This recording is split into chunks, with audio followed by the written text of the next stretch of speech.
Welcome to this edition of Christian World News, everyone. I'm Wendy Griffith. Thanks for joining us.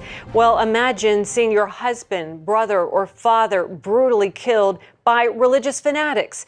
That's what happened to many families when ISIS executed 21 Egyptian Christians in February. While the horrible video led to worldwide outrage, some families are happy that the martyrs kept their faith. And as Gary Lane found out, they're ready to forgive.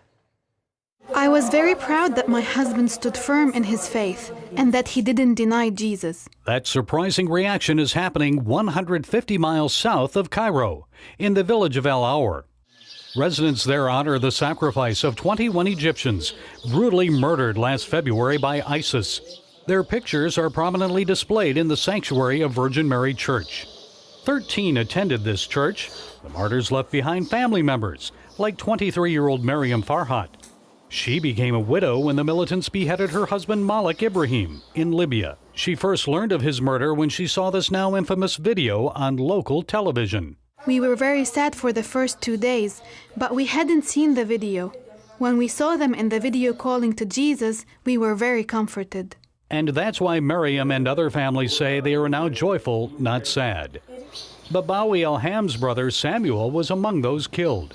We were always praying that God would make them steadfast in their faith. We were very happy with what they said on the video, Jesus Christ, have mercy on us. When we found out they had been killed for being Christian, we were very comforted because these were God's children and He took them.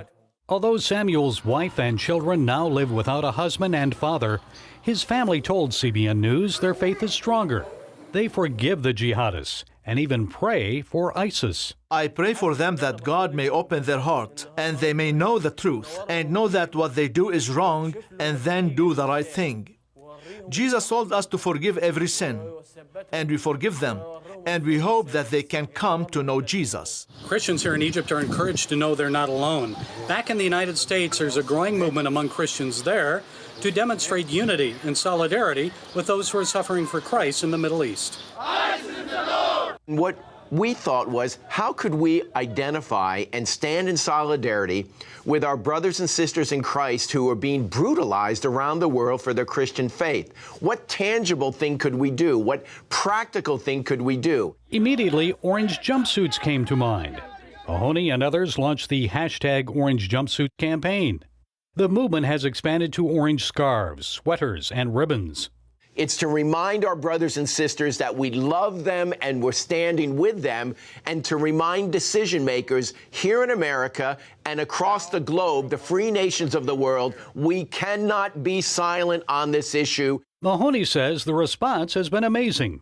Non-Christians have joined in as well. A Jewish rabbi to stand in solidarity with persecuted Christians is dyeing his beard orange, which I think is incredible, and I can't wait to see that. Miriam was encouraged after she viewed cell phone photos of Americans wearing orange. May the Lord make their love grow and grow. We are very happy with their love. We don't deserve their love. Mahoney says every 5 minutes around the world a Christian is killed for his faith. People don't understand the kind of barbarism and brutality they are going through. And you know, when I visit persecuted Christians in the Middle East, there's one thing they always ask. It doesn't matter if it's Iraq, Syria, wherever it might be, it's this: please remember us. And wearing orange on the job or at church helps people remember them.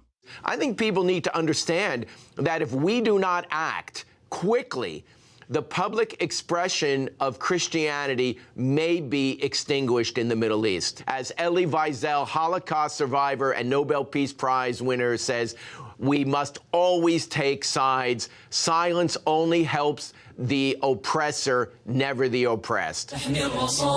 Miriam also has a message for others who have suffered or still face danger from ISIS. Don't be sad or cry.